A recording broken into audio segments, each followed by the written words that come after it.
Hello! Welcome back to Hobbit-Sized Readings of The Hobbit, narrated by yours truly, Gregory Jean Conrad.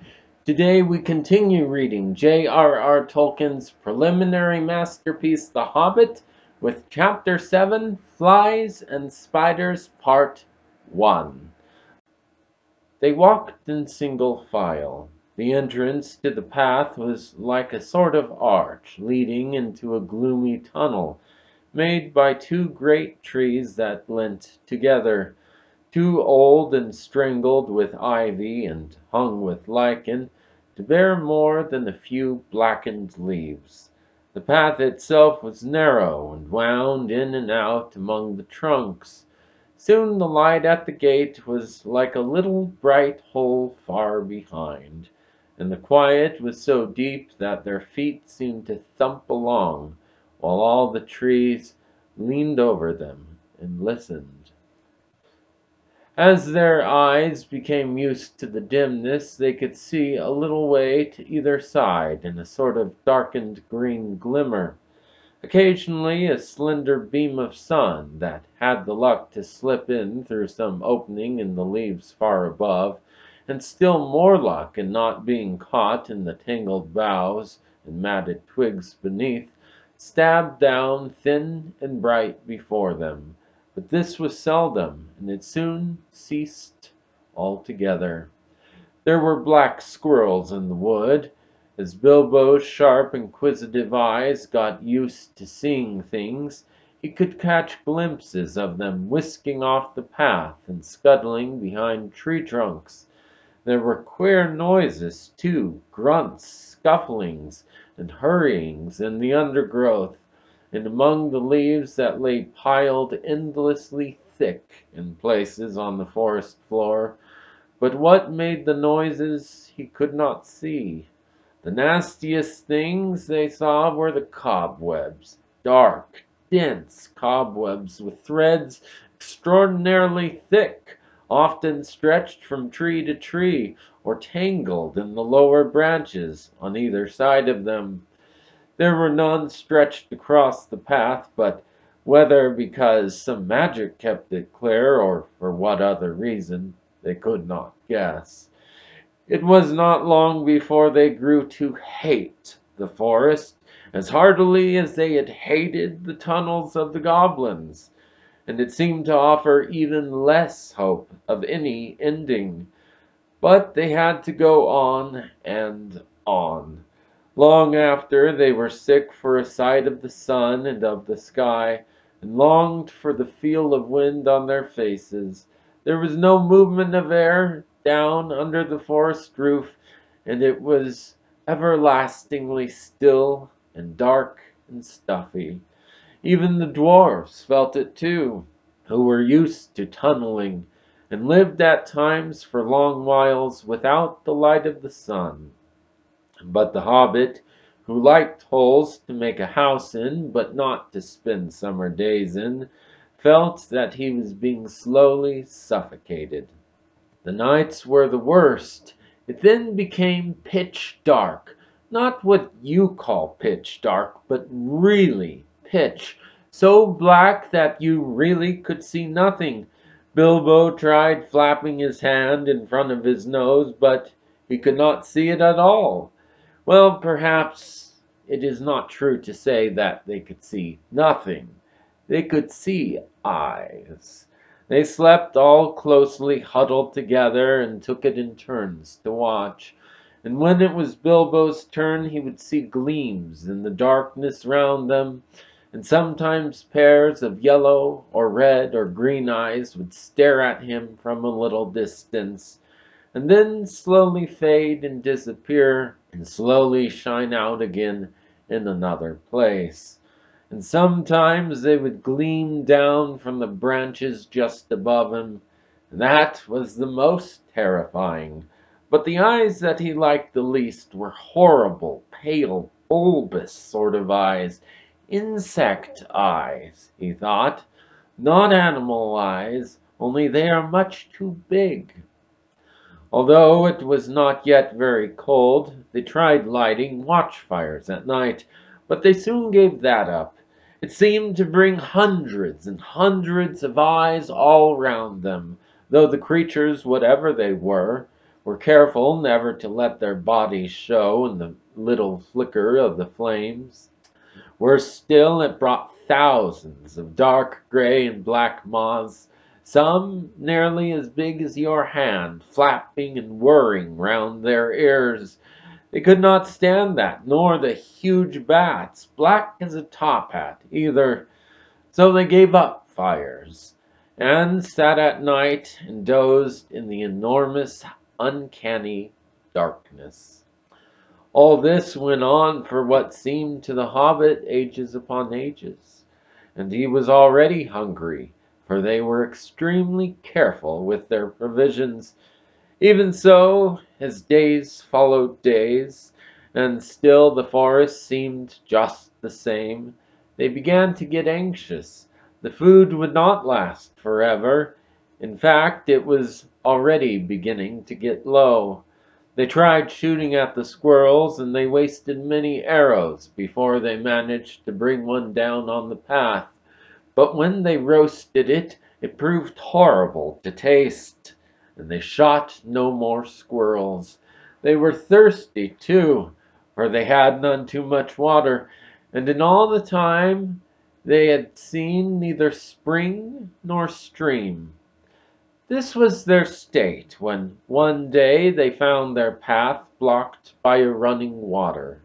It flowed fast and strong, but not very wide, right across the way, and it was black, or looked it in the gloom. It was well that Bjorn had warned them against it, or they would have drunk from it whatever its color, and filled some of their emptied skins at its bank. As it was, they only thought of how to cross it without wetting themselves in its water. There had been a bridge of wood across, but it had rotted and fallen, leaving only the broken posts near the bank. Bilbo, kneeling on the brink and peering forward, cried, "There is a boat against the far bank. Now why couldn't it have been on this side?" "How far away do you think it is?" asked Thorin, for by now they knew Bilbo had the sharpest eyes among them. "Not at all far. I shouldn't think above 12 yards." "12 yards? I should have thought it was 30 at least. But my eyes don't see as well as they used to 100 years ago. Still, 12 yards is as good as a mile. We can't jump it, and we daren't try to wade or swim." "Can any of you throw a rope?" "What's the good of that? The boat is sure to be tied up, even if we could hook it, which I doubt." "I don't believe it is tied," said Bilbo, "though of course I can't be sure in this light, but it looks to me as if it was just drawn up on the bank, which is low, just where the path goes down into the water." "Dori is the strongest, but Fili is the youngest, and still has the best sight," said Thorin. "Come here, Fili, and see if you can see the boat Mr. Baggins is talking about." Feely thought he could, so when he had stared a long while to get an idea of the direction, the others brought him a rope. They had several with them, and on the end of the longest they fastened one of the large iron hooks they had used for catching their packs to the straps about their shoulders. Fili took this in hand, balanced it for a moment, and then flung it across the stream. Splash! It fell in the water. "Not far enough," said Bilbo, who was peering forward. "A couple of feet and you would have dropped it on the boat. Try again. I don't suppose the magic is strong enough to hurt you if you just touch a bit of wet rope." Fili picked up the hook when he had drawn it back, rather doubtfully all the same. This time he threw it with great strength. "Steady!" said Bilbo. "You have thrown it right into the wood on the other side now. Draw it back gently." Feely hauled the rope back slowly, and after a while Bilbo said, "Carefully! It is lying on the boat. Let's hope the hook will catch." It did. The rope went taut, and Feely pulled in vain. Keely came to his help, and then Oin and Gloin. They tugged and tugged, and suddenly they all fell over on their backs.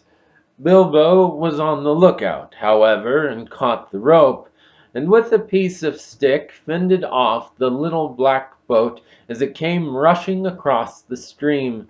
"Help!" he shouted, and Balin was just in time to seize the boat before it floated off down the current. "It was tied after all," said he, looking at the snapped painter that was still dangling from it. "That was a good pull, my lads, and a good job that our rope was the stronger." "Who'll cross first?" asked Bilbo. "I shall," said Thorin, "and you will come with me, and Feely and Balin. That's as many as the boat will hold at a time. After that, Keely and Oin and Gloin and Dory. Next, Ori and Nori, Biffer and Boffer. And last, Dwalin and Bomber." "I'm always last, and I don't like it," said Bomber. "It's somebody else's turn today. You should not be so fat. As you are, you must be with the last and lightest boatload. Don't start grumbling against orders, or something bad will happen to you." "There aren't any oars. How are you going to push the boat back to the far bank?" asked the hobbit. "Give me another length of rope, and another hook," said Feely, and when they had got it ready, he cast it into the darkness ahead and as high as he could throw it. Since it did not fall down again, they saw that it must have stuck in the branches. "Get in now," said Feely, "and one of you haul on the rope that is stuck in a tree on the other side. One of the others must keep hold of the hook we used at first, and when we are safe on the other side, he can hook it on, and you can draw the boat back." In this way they were all soon on the far bank, safe across the enchanted stream. Dwalin had just scrambled out with the coiled rope on his arm, and Bomber, still grumbling, was getting ready to follow, when something bad did happen. There was a flying sound of hooves on the path ahead. Out of the gloom came suddenly the shape of a flying deer. It charged into the dwarves and bowled them over, then gathered itself for a leap. High it sprang and cleared the water with a mighty jump, but it did not reach the other side in safety. Thorin was the only one who had kept his feet and his wits. As soon as they had landed, he had bent his bow and fitted an arrow in case any hidden guardian of the boat appeared. Now he sent a swift and sure shot into the leaping beast. As it reached the further bank, it stumbled. The shadows swallowed it up, but they heard the sound of hoofs quickly falter and then go still. Before they could shout in praise of the shot, however, a dreadful wail from Bilbo put all thoughts of venison out of their minds. "Bomber has fallen in! Bomber is drowning!" he cried. It was only too true. Bomber had only had 1 foot on the land when the heart bore down on him and sprang over him. He had stumbled, thrusting the boat away from the bank, and then toppled back into the dark water, his hands slipping off the slimy roots at the edge, while the boat span slowly off and disappeared. They could still see his hood above the water when they ran to the bank. Quickly they flung a rope with the hook towards him. His hand caught it, and they pulled him to the shore. He was drenched from hair to boots, of course, but that was not the worst. When they laid him on the bank, he was already fast asleep, with one hand clutching the rope so tight that they could not get it from his grasp. And fast asleep he remained, in spite of all that they could do. That's it for today. Join us next time as we continue to bring some Tolkienian cheer to your quarantine despair with The Hobbit, Chapter 7, Flies and Spiders, Part 2. Until then, Pelo Nalu Elais and Galad Gwilin. May the leaves of your life tree never wither.